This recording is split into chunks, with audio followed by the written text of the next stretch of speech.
Bien-aimé dans le Seigneur, que le Père soit glorifié. Voilà, c'est toujours pour moi, votre frère, un grand plaisir de venir vous parler. Je dis gloire à Dieu et double honneur à la personne du Mashiach. Voilà, le premier-né de toute la création, notre Seigneur et Sauveur. Donc, toi, frère, sœur, partout où tu es, qui prendra le temps de m'écouter, que le Père lui-même te bénisse, qu'il te sanctifie, corps, âme et esprit. Donc, comme vous pouvez voir le titre de la vidéo, Mike Kalambay et sa Shekinah. Démon ou pas démon? Shekinah, démon ou pas démon. Voilà, je choisis de faire cette vidéo. C'est plus ou moins une continuité, ok, ou plus ou moins une petite suite de la vidéo que j'ai eu à faire il y a 2-3 jours, dans laquelle j'ai essayé de parler de l'actualité chez la fille et chez le fils de mon peuple, chez les Congolais, qui dans les derniers jours en tout cas, la personne d'un pasteur, à la fois pasteur et musicien, ok, congolais, chanteur, musicien dit chrétien, ok, les médias congolais ont fustigé à tort ou à raison ce monsieur, comme quoi dans une de ses dernières chansons, il aurait, ok, cité le nom d'une entité occulte. Ok, donc j'avais fait une vidéo dans laquelle j'ai essayé d'orienter les gens plus ou moins, ok, de ceux qui auraient pu se rapprocher avec ce que le frère aurait pu prononcer. Donc voilà, et comme je dis, ça n'engage que lui, que ça lui plaise. S'il juge nécessaire de venir s'expliquer à la nation, à des frères, à des gens qui le suivent, qui l'aiment bien, qui aiment ses prédications peut-être, et aussi sa musique.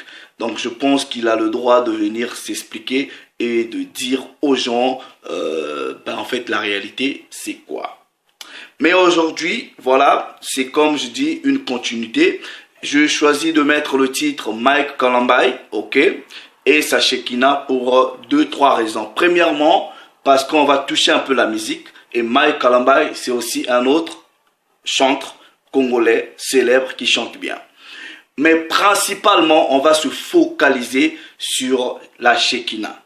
Et dans ma dernière vidéo, je vous avais dit, toutes les personnes qui fustigent Moïse Mbiye pour avoir peut-être, selon leur entendement, prononcé le nom d'une entité démoniaque, je vous avais dit que presque toute la musique dite chrétienne au Congo, c'est soit des bêtises, soit c'est des choses qui chantent qui ne sont pas bibliquement fondées, ok, soit c'est de la merde. Voilà, c'est n'importe quoi. Ok, c'est des gens qui n'ont reçu aucune révélation, qui viennent, qui chantent n'importe quoi. Maintenant, on va prouver, ok, avec le frère Mike Kalambay. Je vais choisir seulement une de ses chansons. On va essayer de l'écouter et l'analyser. Mais principalement, je vais parler de la Shekinah. Et pourquoi peut-être le frère Mike a donné le nom de son groupe Shekinah. Mais au-delà du frère Mike, il y a des églises, même au Congo, qui s'appellent Shekinah.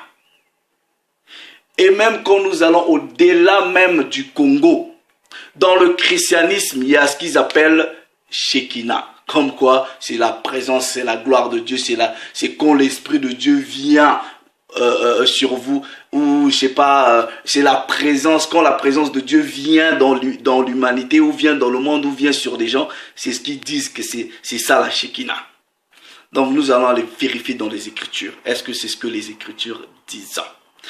Vous savez qu'il est écrit dans Proverbe 19:2 que le manque de connaissance n'est bon pour personne. Et dans Siracide 18:18, avant de parler, instruis-toi d'abord. Mettez un peu votre fanatisme de côté, ok? On va aller dans les Écritures, on va aller chercher les informations, faire des recherches, et ensuite voir ce que la parole de Dieu dit. Parce qu'il est écrit dans 1 Thessaloniciens chapitre 5. Ne méprisez pas les messages prophétiques. Examinez toutes choses. Retenez ce qui est bon et rejetez le mal. Vous voyez, si je pose la question aux chrétiens, aux frères Mike, plein d'autres pasteurs, pourquoi vous avez donné votre église le nom de Shekinah? Montrez-moi un seul verset dans la Bible. Je dis un seul verset dans la Bible où on parle de Shekinah. Qui est Shekinah? Ou c'est quoi la Shekinah? Il n'y a aucun verset dans la Bible où on parle, où vous voyez le terme Shekinah ressortir. Il n'y en a pas. On va aller lire d'où est sorti ce concept-là de Shekinah qui a infiltré la véritable foi en Christ que vous appelez ignoramment soi-disant christianisme. Premièrement, nous allons, prenez vos Bibles, dans le livre d'Ésaïe au chapitre 8, ok, au chapitre 8 du verset 20. Je lis à partir de la version King James en anglais d'abord. Là-bas, il est écrit « To the law and to the testimony, if they do not speak according to this word, there is no light in them. » Donc, ça veut dire quoi? Même dans la version King James en français, on dit « à la loi et au témoignage, s'ils ne parlent pas selon cette parole, c'est parce qu'il n'y a aucune lumière en eux. » Donc en gros, quand quelqu'un vient, il parle. S'il parle et que ce qu'il dit n'est pas conforme avec la parole de Dieu, il n'y a pas de lumière en eux. C'est tout simplement ce que ça veut dire. Traduction Bible Martin, ok?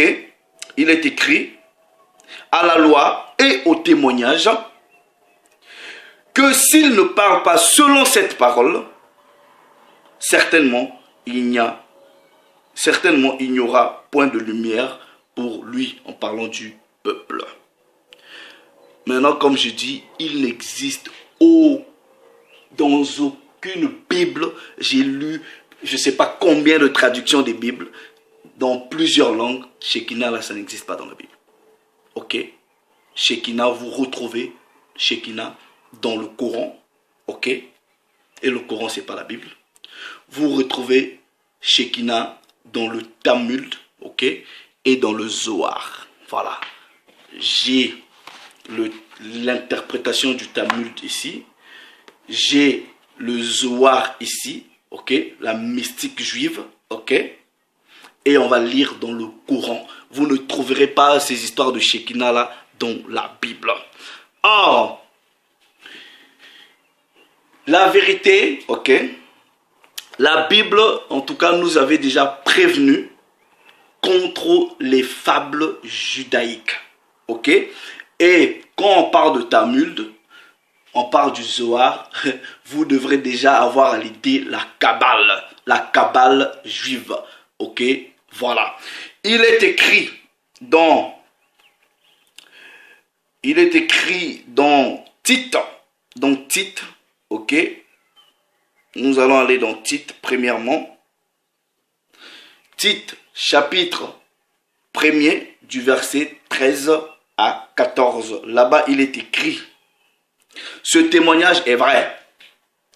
C'est pourquoi reprends-les sévèrement, afin qu'ils aient une foi saine, et qu'ils ne s'attachent pas à des fables judaïques et à des commandements d'hommes qui se détournent de la vérité. La Bible nous interdit des fables judaïques.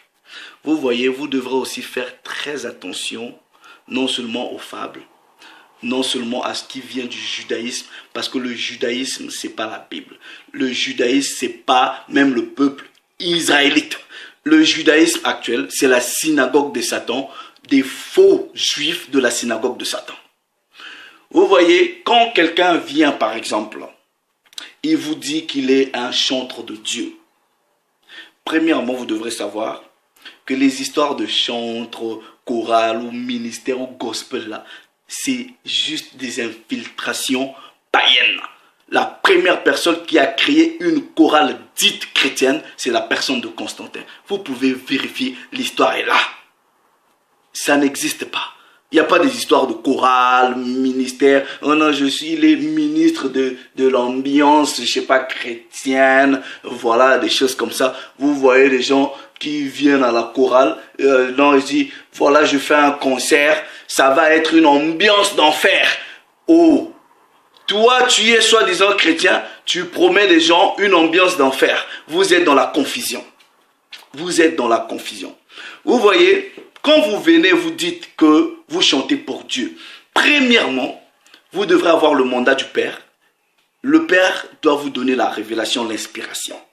Ensuite, la révélation ou l'inspiration du Père, du Créateur, ne peut pas aller à l'encontre ou dans le sens contraire de sa propre volonté qui est sa parole. Donc, en gros, ce que vous chantez doit refléter ce que dit la parole.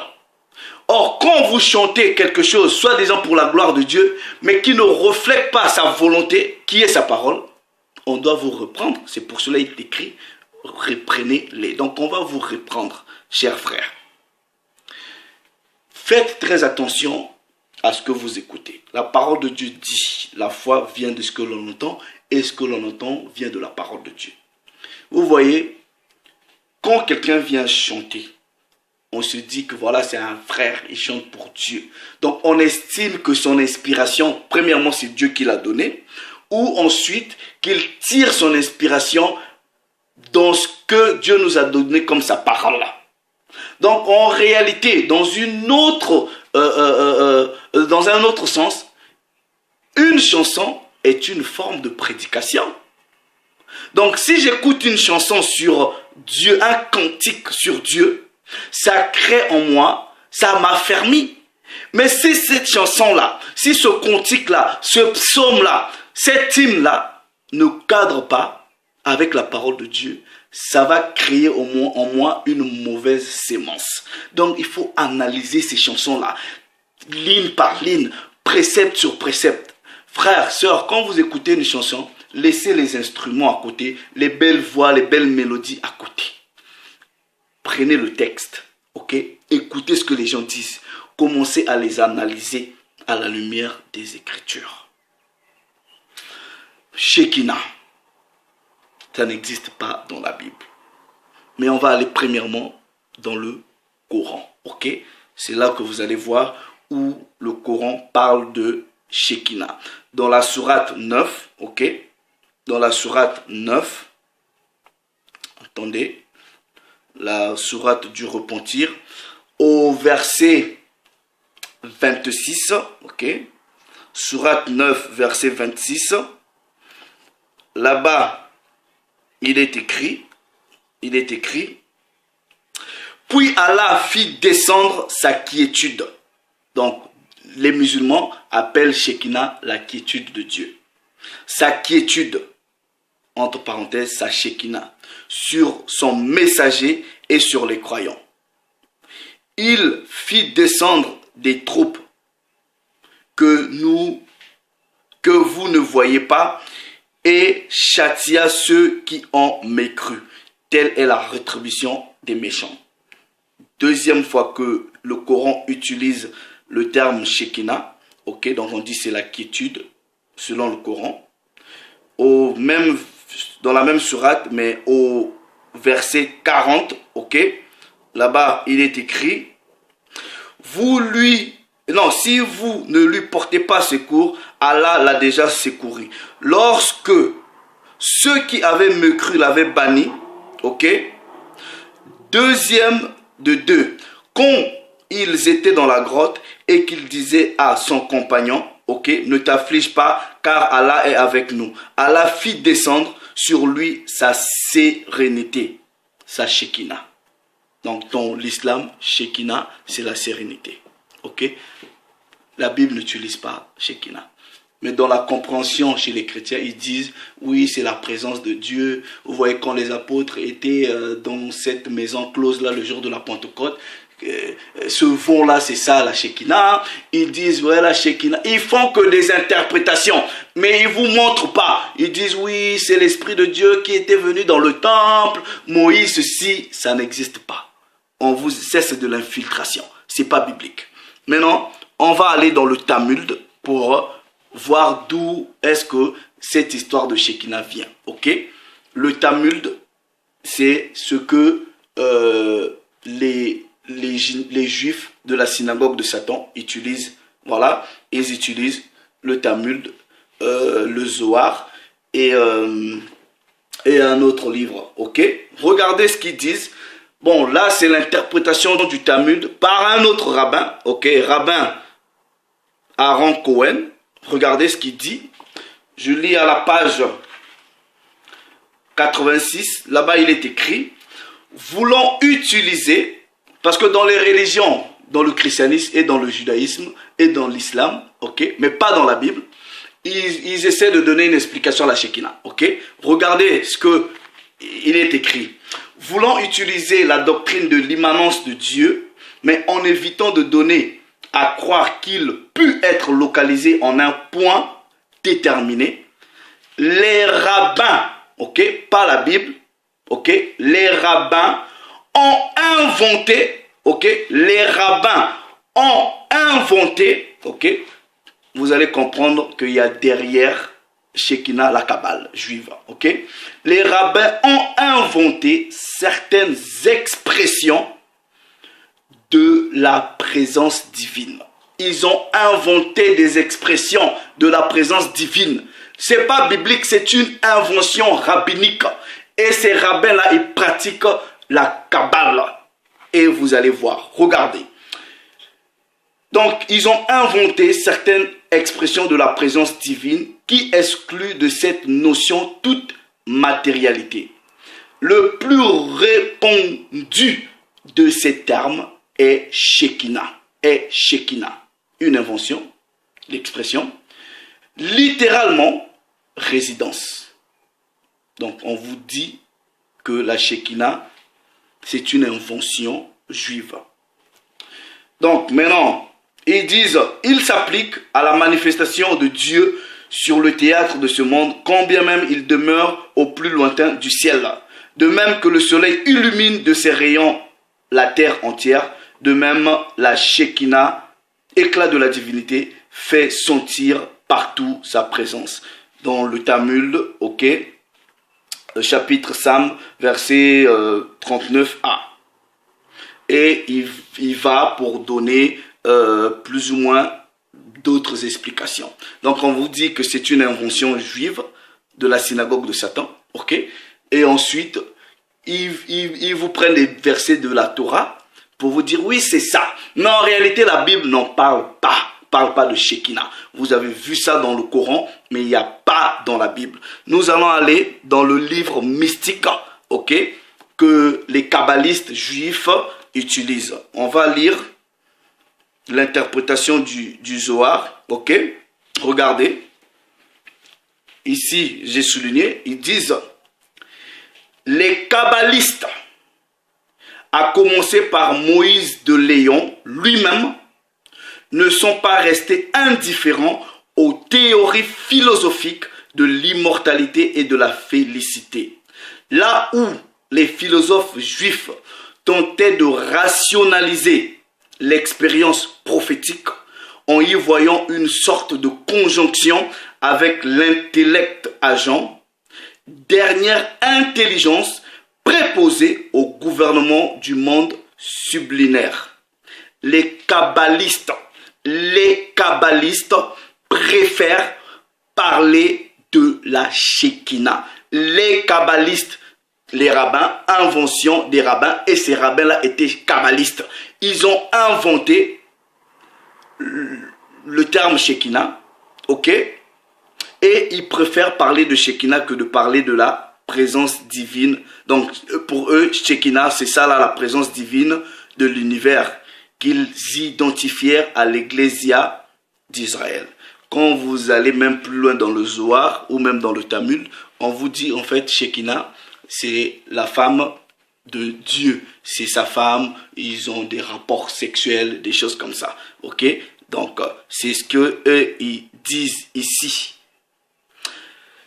Voilà. Dans un autre livre, ok, que la Kabbale juive utilise, hein, ok, et les rabbins, ok, On va lire un passage. Donc, ce passage du Midrash occulte, Zohar, deuxième tome, chapitre 2 plutôt, verset 21a, combine également la symbolique des couleurs et celle des sacrifices.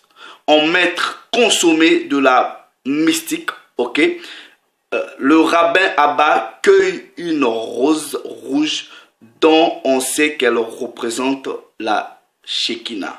Vous voyez, les kabbalistes ont toujours un petit bracelet rouge comme ça autour du poignet, ok. Vous voyez les gens comme les David Beckham, les Roberto Carlos, les Zidane, Madonna, ils sont dans la Kabbale, ils ont toujours un bracelet rouge.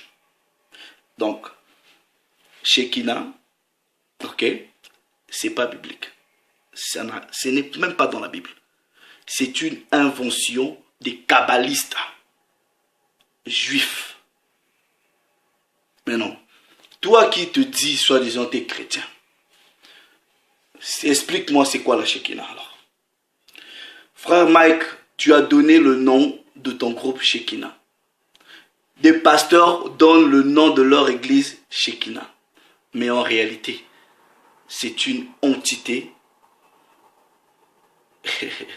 kabbalistique, on va dire ça comme ça. Et qui dit la Kabbale, dit l'occultisme. Et c'est Satan derrière. Vous voyez? Mais j'ai jamais vu les gens questionner Michael. Ah, mais pourquoi tu as donné le nom de ton groupe Shekinah? C'est quoi ça? J'ai jamais vu les gens faire du bruit à cause du nom Shekinah. Tout simplement parce que vous avez accepté une entité inventée par les kabbalistes qui l'ont infiltrée dans le faux christianisme. Vous voyez? Maintenant, le frère Mike Kalambai a une chanson qui s'appelle Mal à l'aise. Ok? C'est pour cela que je dis il faut faire très attention aux chansons. Dans cette chanson Mal à l'aise, je vais essayer de la chercher. Ok? Le frère dit une phrase dont l'interprétation littéraire serait, ok, si tu veux m'attaquer, tue d'abord Jésus. Quand tu auras fini de tuer Jésus, ensuite tu peux me tuer. Quand tu auras fini de tuer Jésus, donc tue d'abord Jésus. Quand tu auras fini de tuer Jésus, ensuite tu peux m'attaquer. Ça, c'est ce que le frère lui-même chante dans ses propres chansons. Vous voyez, il y a trop de confusion dans leurs chansons. Il y a trop de confusion et des choses qui ne tiennent pas la route. Écoutez. C'est ça.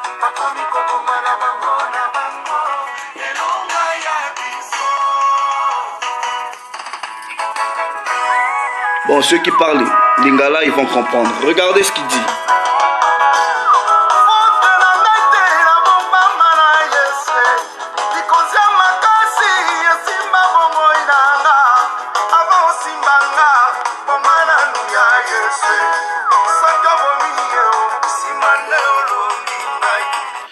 Donc, il dit, avant que tu me touches ou que tu m'attaques, ok, tue d'abord Jésus.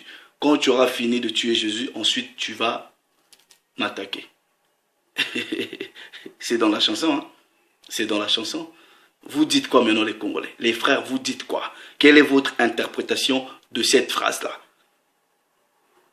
Donc, il dit que les sorciers doivent d'abord tuer Jésus. Quand ils auraient fini de tuer Jésus, ensuite, ils peuvent l'attaquer.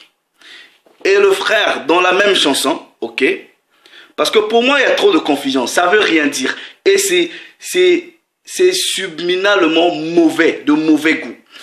Il va encore plus loin où il dit que le nom de Dieu, c'est feu devrant. Il dit le nom de Dieu, c'est feu devrant. Jamais dans la Bible, Dieu s'est appelé feu devrant. Jamais dans la Bible. Écoutez ceci.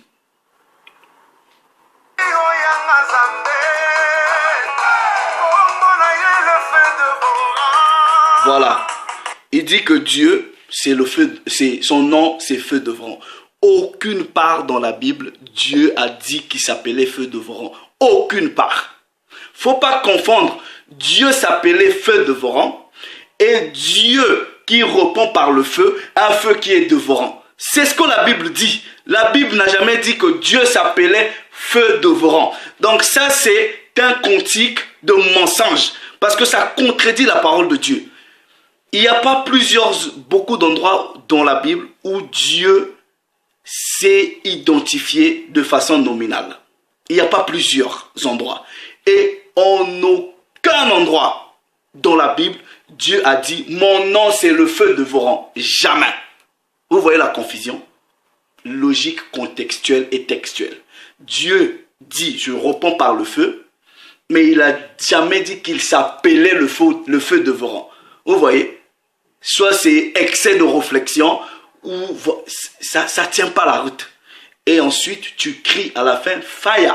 Parce que vous, dans votre christianisme là, vous criez fire, fire, fire, fire. Vous pensez qu'un démon ou quoi que ce soit là, mais montrez-moi un seul verset dans la Bible où pour chasser un démon, vous criez feu. Montrez-moi. Est-ce que c'est ce que la Bible vous a appris? Non. Vous criez fire. Montrez-moi un seul verset. Donc, moi, une chanson comme ça, je ne peux pas la considérer comme étant une chanson de Dieu. Tout simplement parce que ça ne cadre pas avec ce que la parole de Dieu dit. C'est du commerce. C'est du commerce. Vous voyez, prenez le temps de bien écouter ce que ces gens-là chantent. Écoutez bien ce qu'ils chantent. Ensuite, prenez, parce que moi, j'ai écrit leurs paroles, j'ai écrit. Je prends la Bible, je commence à analyser. Il a dit ça, il a dit ça. Est-ce que c'est biblique? Vous voyez, j'ai pas envie parce que, vous voyez, la musique a un pouvoir. Ça rentre dans votre esprit et ça reste là. Donc, imaginez un peu que vous avez fait rentrer des bêtises comme ça dans votre esprit. Ça reste là. Vous pensez que Dieu, c'est lui le feu devant. C'est pour cela, dans vos églises, vous dites fire, fire, fire, fire. Fire là, c'est le feu en anglais. Ouais. Mais non. Depuis quand un démon, on le chasse en disant fire? J'ai écouté dernièrement un frère là, soi-disant congolais, qui habitait soi-disant au Canada. Il faisait son témoignage, soi-disant un jour. Il dit, j'ai rencontré une femme sur internet, bref, voilà, cette femme-là c'était une sorcière. Après elle commençait à m'apparaître à la maison. Un jour elle est apparue, j'ai dit fire, elle est partie. Vous voyez des témoignages de mensonges comme ça. Depuis quand un démon peut fuir parce que vous avez dit fire? Depuis quand? Montrez-moi dans vos Bibles où la Bible est écrite au cri fire ou au cri feu, les démons vont fuir. Vous voyez? C'est nulle part dans la Bible. La parole de Dieu dit à la loi et au témoignage, s'ils ne parlent pas comme cette parole, il n'y a pas de lumière en eux. Chrétien, Shekinah, c'est quoi? C'est une invention kabbalistique. J'ai même pas envie d'aller dans les détails encore de ces choses-là. Vous pouvez rechercher de vous-même. On va vous faire croire que non, mais c'est la présence de Dieu. Non, c'est une invention kabbalistique. Et ça n'existe que dans le Coran, et dans le Talmud, et dans le Zohar, et dans le Mitra. Ça s'arrête là. C'est pas dans la Bible. Mais non, je vous dis ceci, ne me croyez pas sur parole. Prenez le temps, achetez le Talmud, achetez le Zohar, ok, ou allez faire des recherches, vous allez voir. Vous vous êtes laissé duper par une infiltration démoniaque des kabbalistes. Comme je vous ai dit là, comme toujours, le christianisme actuel, c'est que le paganisme. Un paganisme qui a reçu un baptême, mais il ne s'est jamais repenti. Voilà, le Père Saint-Claude glorifié. Salut les amis.